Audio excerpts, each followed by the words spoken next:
Assalamu alaikum wa rahmatullahi wa barakatuh. Thank you very much for your patience and coming back. Hopefully we have a longer segment now so we can have a proper open discussion. Unfortunately, we're still having some technical difficulties with Councillor Afrasib Anwar, a man who is an inspiration to many, many other local authority councillors, particularly Muslim councillors, who want to see justice for the people of Palestine. Now remember this, it's not just Muslim councillors.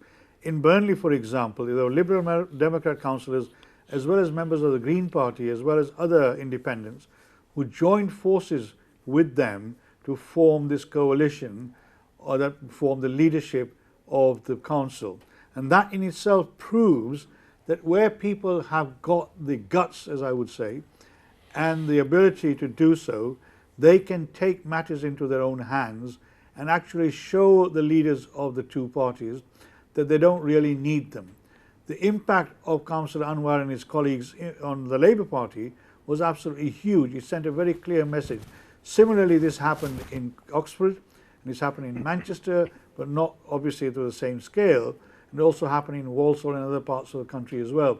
And the more people take the responsibility for their actions similar to this, the more impact we will have. We've already seen companies like McDonald's and Starbucks and others actually now say that the people's boycott is actually having a major impact on the turnover. So anybody who says to you the boycott doesn't work, the boycott is not effective, they're not telling you the whole truth, because they don't want you to actually boycott the products. Now obviously you can't boycott all the products. What we need to do is select some of the major ones like Coca-Cola, etc., Puma, IBM, obviously, some people may have restrictions with that, but to make sure that we target certain companies who are at the forefront of supporting the Israeli government.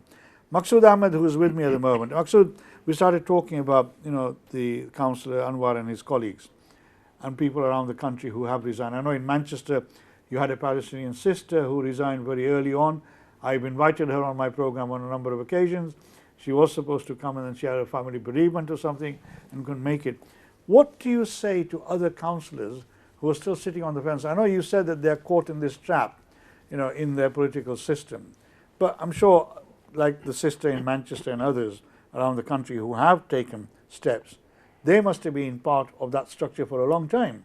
And they felt that after all these years, we're not being listened to, but we now want to make a stand. Do you feel that the other councillors who've been long-standing members of the Labour Party, either as members or elected members, do you feel that it's time for them to show their mettle as well? Absolutely. I think this is the genocide that's taking place in Palestine has now come to a forefront, in a sense, on it, for them to actually reassess themselves, whether you're in the Conservative Party or the Labour Party or Liberal Democrat or any party, basically, in a sense, and to assess themselves with a way of saying, are they making a difference, particularly on foreign policy? Clearly, they haven't made a difference in the past on foreign policy, because if they had Iqbal Bhai, then what would have happened is that the policy for Labour would have shifted, it would have changed.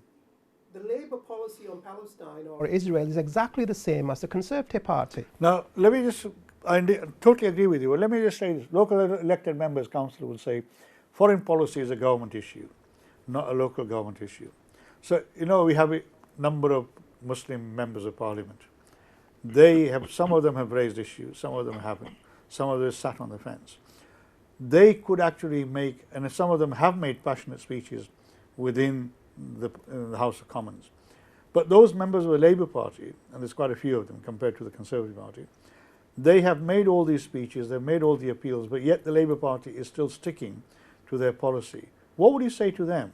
So one thing that they haven't done, in my opinion, because if they had done that, then they wouldn't be in that position. So yes, individuals have made speeches. They made very passionate speeches. Okay. That's good, but speeches on its own won't make that happen. Right. The second thing that they, in my opinion, they fail to do is to influence others who are non-Muslims. This is where the issue about politics is. Politics about influencing others through argument, through reasoning, through facts. And those councillors and MPs who represent their constituents, mainly in a lot of Muslim areas, in fact need to look at themselves and reflect on, have they done that? Do they have the skill sets to influence others to take on the side? That's a very important point. I've been told that Councillor Afrasib Anwar is able to join us now. Assalamu alaikum, Councillor Anwar Saab. Are you Walaikum online? salam. I mean, that's a very important point that Maqsood has made. I don't know whether you know Maqsood Ahmed. He comes from your part of the world. He comes on my program on a regular basis. And you obviously are somebody who has consciously made a decision that following the attacks on 7th of October and the response by the Israeli government, as a conscientious Muslim person, having been a member of the Labour Party, you felt that because of the politics of the policies of the Labour Party, they could not align with what you fundamentally believed in, and therefore you made the decision with your colleagues to resign from the Labour Party. I mean, how difficult was that decision after being a passionate, committed member of a political party? I was a member of the Labour Party for 40 odd years, and I worked at many local and national elections, getting members of the party to win the constituency.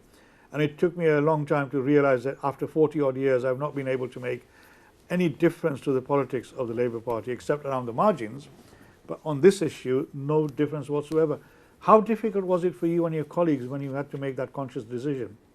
Well, and I think you've just alluded to it there yourself in terms of what you've, the way you've described it in terms of your own, affiliation with the Labour Party itself. But the fact of the matter is that similar to yourself, we had one of our members, or a couple of our members, who'd been members of the Labour Party for coming up to 40 years. They'd supported, knocked on doors, and helped to get people elected for the past 40 years. So for them to be part of something and a party that they truly believed in, that stood for the values of, tackling injustices wherever they might take place across the world, and for them to make that decision to say, well, actually, this is no longer the party for me, speaks volumes. So it wasn't an easy decision, and I think the other thing is that from our point of view, particularly those of us from a second, third generation, was walking away from what elders or those that came before us, what they'd achieved, and in order for us to be in the positions that we were in, a lot of hard work had gone into allowing us to be in those positions. And so to walk away from that wasn't an easy decision at all, but ultimately it came down to what do we believe in, and do we want to be a voice and be able to openly speak out against the atrocities that have been committed as we see them continue to be committed right before our eyes. Now, obviously, I heard you when you came to Batley a few weeks ago, and I was very inspired by it. That's why I wanted you to share your thoughts and your experiences with the wider world, on this channel. And I'm grateful to you for coming and joining us. I know you were hoping to be here in the studio, so we could have a face-to-face discussion. But yeah, this decision, after, as you say, our forefathers had been members of the Labour Party, most Asian community, and including the African Caribbean community who came in the 60s and 70s or somewhere earlier than that, automatically affiliated with the Labour Party because of what they perceived and understood to be a sort of a party of equality and social justice. But do you feel that shift has changed, not just only on the issues of Palestine foreign policy, but on equality and social justice as well? Do you feel that there's a change around that as well?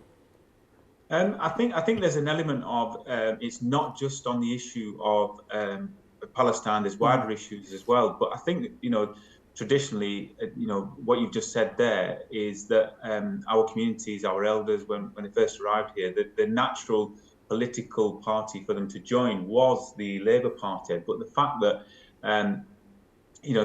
where we are today and the way it stands at the moment, the Labour Party as it is today does not speak particularly for those groups and for minority groups in terms of some of the policies that we've seen, and the stance on immigration or the way that will unfold is just one prime example of that.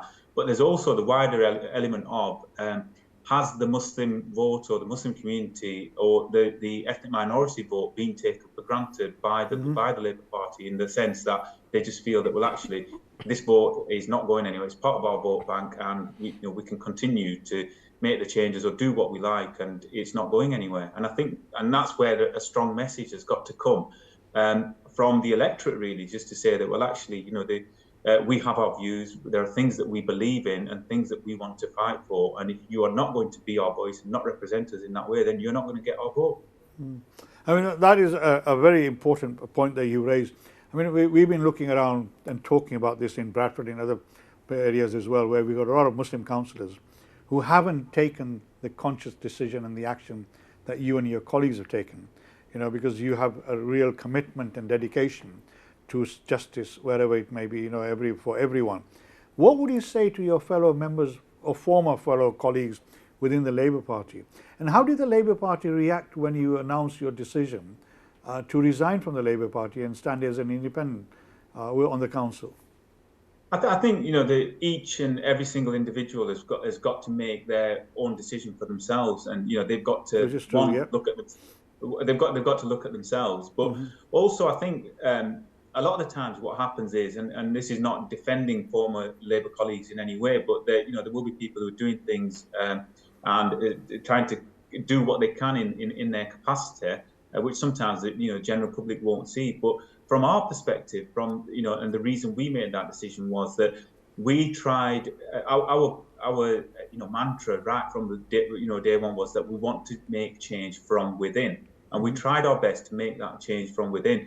We spoke to senior members of the Labour Party itself at every level that we could possibly do.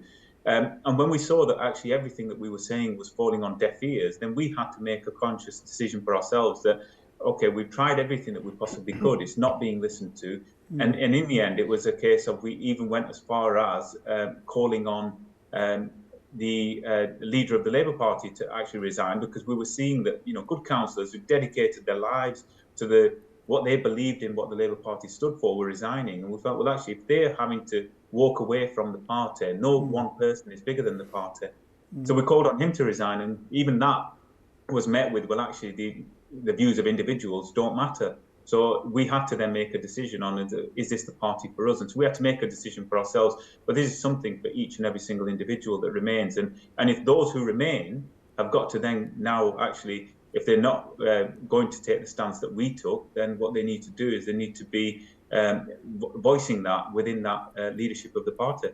I mean, may Allah give you strength. I think you become an inspiration to many, many young people who see the inaction on behalf of the Labour Party particularly. We know where the Conservative Party stand anyway, but the expectation was the Labour Party, being a party of social justice and equality for everyone, would have had a different response to what is happening, this genocide that is taking place at the moment.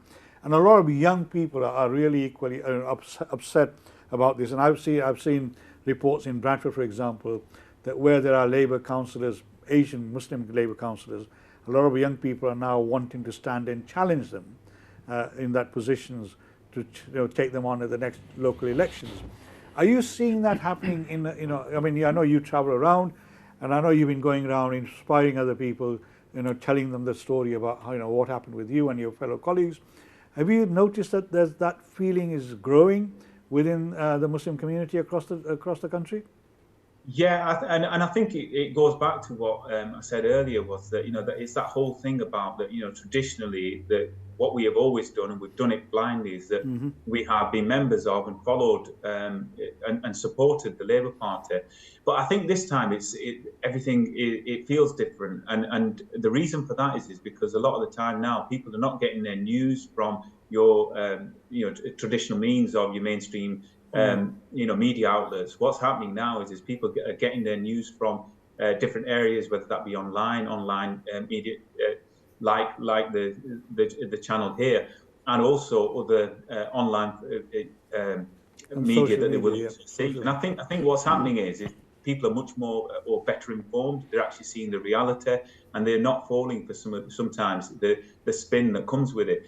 And so what we are seeing is more and more people are now, coming forward and saying, well, actually, we're not going to just carry on and business as usual. We're not going to allow that to happen. So people are coming forward. But I think what people have got to do, or those that are putting themselves forward, is that one, there's got to be a collective approach, so that, if you want to make change, it's got to be done in a way that, it's done collectively. But secondly, it's got to be so that you've got to do it so that you're doing it because you believe in the cause that you put yourself forward for as well, to make actual change. But also then, much wider than that, how can we make a positive change for all of our communities that we represent? Thank you. I mean, I don't know whether if you come across Maqsood Ahmad, who's in the studio with me. He's a well, sort of long-standing champion of equality and diversity. He worked as the Equality and Diversity Officer, sort of advisor to the Home Secretary and other national institutions as well. Maqsood has been a passionate, committed sort of advocate of local authority councillors or Muslim councillors actually recognising what their real responsibilities are, not just to the local community, but on the wider issues as well. So, Maqsood, what would you say to Councillor Anwar and his colleagues? I mean, the step that they've taken is, in my opinion, is definitely an inspiration to many, many young people around this country to say, look, we've got to take control of some of these issues because we have the ability to be able to do so. Maqsood, how would you respond to that? I think it's refreshing to see someone speak like Brother Anwar today. And the first time I met him, actually, I've not met him before. So from my perspective, and this has been a big issue for me about politics and policy, who creates the policy is the politics. And if we don't get the politicians, the right politicians, then we can't have a foreign policy that actually is a justice policy, it's a fair policy. And this is precisely what's happening. We need more people like Brother Anwar in the sense and others, and not just from the Muslim community, but from the non-Muslim community. We need MPs who actually, they can influence to do the right thing. Because young people are listening to social media more so than, say, our mainstream channel, as Brother Anwar said in a sense. You know, I get most of my neutral or fair news from Al Jazeera or from TikTok or from Twitter and Facebook and the others. Because you see that more of what's happening around the world than from BBC or from Sky News or from CNN or from Fox News. And I think people now start to catch on the importance of the media in the genocide that's taking place and the ethnic cleansing over the last 75 years. One of the points that Councillor Anwar made when he came and addressed the people in Batley was a lot of people have got this misconception that in order to win political power at local level or national level, you know, you have to focus on the Muslim issue. But we forget that, like Councillor Anwar said, you know, we need to take the wider constituency with us. I mean, when you resigned, sir, how did the local non-Muslim community respond to that in Burnley? I think, and this is where what I alluded to earlier was that I think what happens is the media, the mainstream media, saw that the action that we took, and it was all either it was spun as, you know, done in a negative way, or it was a rash decision or whatever. But in actual fact, the people of Burnley and some of the people that got in touch with me and with other colleagues, the response has been really, really positive. That actually it's refreshing to see politicians who, rightly or wrongly, actually standing up for what they believe in. And people were actually coming up to me and saying that is that, you know, whether I agree or disagree with, you know, what your stance might be, is the fact that it's refreshing to see that you have stuck to your principles and you stood up for and spoke out on something that that is important to you. And I think that's the most important thing. And I think the other thing to say about the wider communities is that, you know, when we look at those people who are speaking up, not just on Palestine, we saw it with the Iraq War, we've seen it with other conflicts, the Stop the War Coalition and everything. The membership of those groups, the vast majority of the membership of those groups is not Muslim. This is not a Muslim issue. It's not a Muslim issue. And it's being spun as a Muslim issue because it's that whole thing of trying to divide our communities. But what actually we recognise is this is not a Muslim issue. It's a humanitarian issue. And the genocide that's taking place, this is taking place live before our eyes. And we need to be able to speak out about it. And there are people, and then sometimes what people also forget is that, you know, when we talk about the Holy Land, when we talk about obviously what's going on in the West Bank as well, but also Jerusalem as a city, and obviously the impact of this, not just on Muslims, but also on the Christian community. It's so important to them, but also obviously for the Jewish community as well. And there are many people from the Jewish community who've also been vocal about this, but it's also getting that message out there. I was speaking to somebody today and they said that, you know, this is an issue of religion. This is not an issue of religion. This is an issue of humanity. And there are people from all faiths who are speaking out against, and we've seen this on the national marches. And I think we've got to recognise that. And I totally agree with you. And I think you know, a couple of programs ago, we focused on that as well. It's not a Muslim issue. It's a humanitarian issue, and that is something that, you know, we really need to push forward, because as Maqsood said and you've said, the mainstream media seems to be making it out into a sort of religious war. And we've got lots of Jewish friends as well, who in Bradford and other parts of the country, who stood side by side to try and stop this genocide that is taking place. Yet, they're not being listened to as well. And like you say, in the greater sort of Jerusalem area and the West Bank, without the media coverage at the moment, there's a lot of atrocities taking place as well. And that is something of real concern. But going forward, obviously, lots of people want to send a clear message to both political parties, for that matter. But do you sense that unless and until we actually bring other communities on board at the next elections, whether local government or the national ones, that we may lose the argument around this issue of social justice and equality and the foreign policy? Or do you think that anybody who's standing needs to make sure that they actually are inclusive of all the communities that are within their constituency? No, I think it's absolutely imperative that anybody who is standing for office in whatever level that might be, it could be from a parish council, from a district council, county council, whatever it might be, that you don't stand on a single issue. You stand to represent and be a voice for all of your communities and all of your constituents. And what you've got to do is, it won't just be that this is the issue that you will be speaking out on. There will be other issues that are important to your constituents on a day-to-day basis that you've got to deal with. So you've got to, have an approach where you're going to take everybody with you. But also, I think, just going back to something else that was said before, even with our own communities, our own Muslim community, or the Asian diaspora communities that we have. Traditionally, what happened was that our elders, our parents, they couldn't speak the language, or they couldn't read and write. So they needed councillors, they needed their elected representatives to be able to go to them to say, I need support with this, or I need this form filling out that. We don't have that need anymore. And we have capable, educated young people who are more than able to do that for themselves. But what they are saying is, actually, we want our politicians to speak on policy and to actually drive and put policy together. And that's what they're looking for in terms of their politicians as well. So it's not just simply like it was 20, 30, 40 years ago. And that's why we need people to step forward, who are going to come forward, who have the ability to do that and actually make real change for the whole of their community and the boroughs or districts that they will end up representing. I mean, obviously, yeah. I mean, one of the arguments in the past has been that some of the elected members that we have, with all due respect to them, they don't have the command of the language, for example, and just because the Biradari system is there, they get elected into these positions of power, yet they have little knowledge of how local government works or the politics works, etc. So yeah, I totally agree with you in that sense that we need more young people who understand politics, who understand the mechanics of politics, to be able to come and join and actually try and make a difference. I mean, you're a leader of the council. You were leader of the council before you became independent. Now you're unique in the one sense. Not many people will know this, but your chief executive, for example, is a Muslim. Your mayor is a Muslim, and this happened in your watch. How did you manage to do that? Because I mean, I've been complaining on public platforms. If you look at Bradford Council, for example, which has one of the largest Asian constituencies, in the district, we have nearly 39 elected members. Not a single member of the senior management team or the second tier management team is from the Asian community. How did you manage to do that?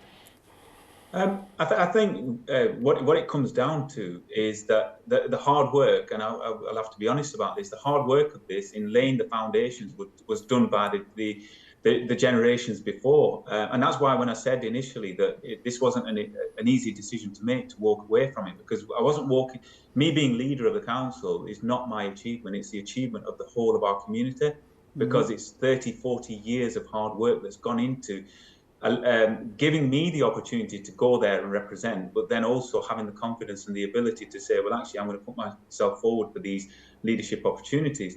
And the fact that we've got a leader, we have a leader who is Asian heritage or Muslim, and we've also got then an Asian heritage chief executive, and it's totally on merit.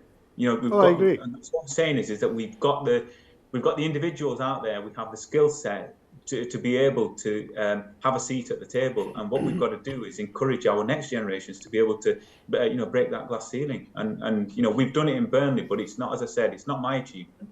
It's because people put their faith in I'm giving you the credit because I'm assuming that the chief exec was appointed while you were the leader of the council. Yes. So obviously, in my opinion. But but the thing is the chief exec who we have who's been appointed he's there on merit. No, I don't doubt that. I don't doubt that for one iota. But I'm saying we've seen lots of Muslim and non-Muslim Asians, African Caribbeans, who have the skills, the ability, etc. People like Maqsood, who worked in the Home Office as an advisor to the Home Secretary. Yet within local government, I mean, there's very, very few examples of senior management team members who are from the black and ethnic minority community, never mind from the Muslim community. So what I'm saying is, in your case, you've actually set an example which others can follow. So I'm just my criticism. I'm sorry to interrupt you there. I think that what that comes down to is, and I think sometimes what we can do, and we live in a world where everybody wants instant results, and we want to, everything's got to happen instantly, and it's because of just the age that we live in. But actually, from my point of view, in the preparation for, I've been a councillor for 5 years, going into 6 years, and 2.5 of those I've been leader. One of those I spent as a member of the cabinet of the executive. But that might all seem that within that time I've become leader and got onto the cabinet and things like that and progressed very quickly. But actually, that's not it. My actual the earning my stripes took place the 15 or 16 years prior to that, when I worked at grassroots, worked in local government, and got to have a proper understanding of how local government works, but also how the community, voluntary and faith sector work as well. So when I did get elected and become a councillor, I was in a position where actually I could hit the ground running. And that goes back down to that, the mentoring and support that's come from other individuals around me. And, they deserve the credit for that. Maqsood, I mean, obviously you're running some leadership programs at the moment, aren't you? Does that leadership program sort of include, helping people to get to the stage that Councillor Anwar has got to? It does, but if I may just make a comment on what the council said. I think it's important to get the diversity within the chief executives and the leader of the council, which is great to see that Blackburn's done that. I would say that the Blackburns actually had Burnley. a fair... Burnley. Sorry, Burnley, not Don't confuse them with Blackburn. My apologies on that. Burnley, that's a rivalry, Burnley. That there's actually got a fair recruitment and selection policy, which is working. Their job as politicians is to make sure that's equally applied. Are you with me? It's a fair policy. Where others fail, like I would say Greater Manchester and everywhere else around the country, is that when you get to that level, when people like yourself, myself, and everybody else applies for it, they've already got people selected in their minds what they want to do. So it's not a fair recruitment selection. I do not believe that there's not enough black and Asians out there who cannot be CEOs. We've got plenty of skills and talents and leaders. What we have is that we end up facing barriers of the system of fair recruitment selection. That's what hinders us. But I mean, Councillor Anwar is Councillor Anwar has demonstrated that actually you can get competent people in any position as long as you've got a fair system. So it's a system that we need to look at, and who actually focuses on the system is the councillors. That's where other councillors, with all due respect, Councillor Anwar, they failed in my opinion, because they haven't held the people to account to say whether it's a fair recruitment selection. Most of our councillors aren't even on the recruitment selection committees. They don't want to get involved in it. If they are, they don't have the and if they are, they don't have the ability. So we have to make sure that our to mechanism is fair, our systems are fair, and that is a responsibility for the councillors, I'm afraid, at the senior level when they're selecting CEOs. So that goes back to Councillor Anwar's point that we need, as we move forward, we need to have a more competent people in these positions so they can make that difference that you, mashallah, are able to make. I mean, obviously, people will want to, I'm sure you've had lots of people like me calling you and asking for, coming on programs like this to say, look, you've done this. How can we get our councillors to do what, you've done? And I think the answer could be that unless you change the councillors and get the competent people in, you're not going to see that happen. Absolutely. It has to be that. Do you feel that the Labour Party has learnt a lesson from this? Or do you think that the Labour Party is still continuing to sort of, blackball, if you forgive that term, the Muslim community completely? Because we haven't seen a strategic change take place in the Labour Party at the national level. Yeah, I don't think we've seen that change coming from the leadership of the party, and I think there are I know good friends, former colleagues who are still trying to do the best that they can, but it's falling on deaf ears. But what it comes down to is that we're going into a year where we're going to have obviously a general election, and what the polls are telling the Labour Party is that you're going to win this election, irrespective of whether you get the Muslim vote or not, and that's and we're probably going to see Keir Starmer, who's going to become Prime Minister, but he's not going to become Prime Minister because he's the best person for it. It's just because the Conservatives are doing such a bad job. So it's just by default we're going to end up with that. But it all comes back down to what we said before. This is about a section of the community, our community, being taken for granted and not being listened to because they can. And what we need to do is we need to have we need to start to hold them to account and start to change that and challenge that. And the only way we're going to do that is by demonstrating that at the ballot box. They come round to the ballot box, yeah. But I think what also we need, and this is vital for us as a community, is that as we move forward, we need unity. We need to all of us be united as well and working together and bringing other people onto whatever it is the journey that we're on.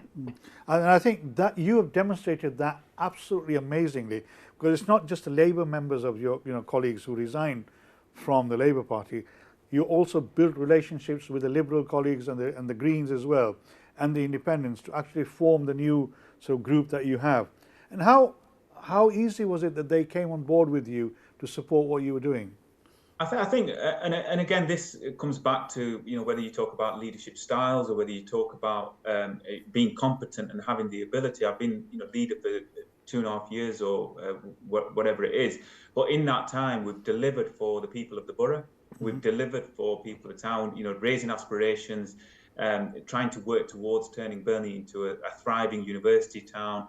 Working with a government and other agencies to try and make the town a better place for everyone. And I think and again, it's also about how you engage with others as well. So you can have a leadership style where it's all about yourself, or you can have a leadership style where actually you want to take other people with you. And that's always been my approach. So when I resigned from the Labour Party, and I'd been elected for 4 years as leader of the council, there was an option there for all of the other groups to actually get together and say, well, actually, we're going to get rid of him and put in a vote of no confidence and bring a new leader in.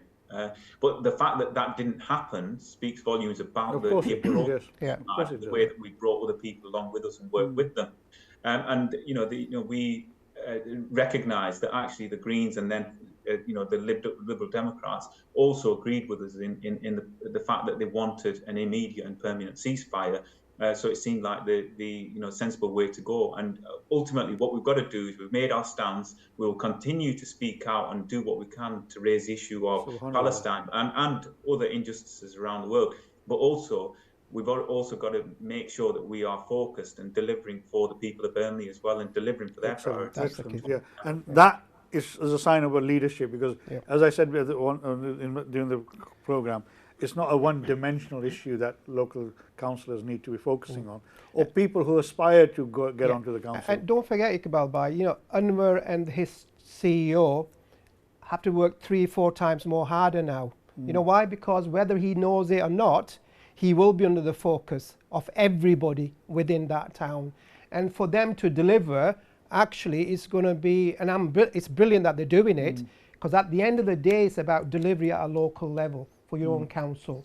And if you're doing that, you'll be successful. Well, inshallah, but I know because a person of colour being in that position, and you've got yourself and the CEO and your team is there, and good luck. And I wish you all the best, because if you can make it there, that's a great example that it can happen in other parts of the country too. And exactly, and that's the point I was raising. He's set the role model for others to follow, because this is something that is going to affect us for another generation. Forget Palestine for a minute as well. I mean, that is the most important issue, but on the wider equality and social justice agenda, I think there is a desperate need for us to take much more of a robust action. I think we seem to have lost the picture. Councillor Anwar Saab, I mean, we've got 2 minutes. What would you like to say to people who are watching this program, over 1 million people watching this program, inshallah, in terms of what they need to do in order to mitigate what is happening, or challenge what is happening in Palestine at the moment? I've only got 1.5 minutes, sir. Yeah, I think the most important thing is that what we see is that we've seen this unfolding on our screens, but what people can't do is get that complacent or get that fatigue to say, well, actually, stop speaking about it. We've got to keep speaking about it. We've got to keep raising the issue and doing all we can and keeping that at the forefront of everybody's minds, because we can quite easily shift onto, the moment it disappears from the headlines in our news, people can move on to something else. But this is not something that people can allow themselves to actually forget or move away from. So keep talking, keep raising the issue, and keep speaking up for Palestine. Thank you very much, sir. And may Allah give you even more strength and your colleagues for the work that you're doing, and may you be an inspiration for many, many young people across this country as well. And we need to all learn the lesson from what you've done. And I hope the young people who are going to follow into your footsteps will gain strength from what you do. Maqsood, thank you very much for coming all the way across from the Pennines. Also, we don't have a border checks at this area at the moment. But Councillor, I would like to welcome you here into the studio one day, so we can have a much more robust and face-to-face discussion, and we can all learn and inspire from your leadership and your colleagues. So I'd love to. Inshallah, in the future, maybe it's just it was difficult to get across today. So I know. I mean, as a leader of the council, I know, because I work in local government at the second tier level for many, many years. So I know how difficult it is. But thank you very much to you and your colleagues as well. Thank you, Maqsood, for coming and joining me. Thank you for watching. I hope you found this program inspirational. I certainly have, listening to both Maqsood, but particularly Councillor Anwar as well. Inshallah, I'll see you next week, and I'll bring you another major important issue around how Muslims have been targeted and focused during this time. Take care. Assalamu alaikum. May Allah be with you. Make du'as for all of us, particularly for the councillors and Maqsood as well, and give us strength. Take care. Assalamu alaikum wa rahmatullahi wa barakatuh.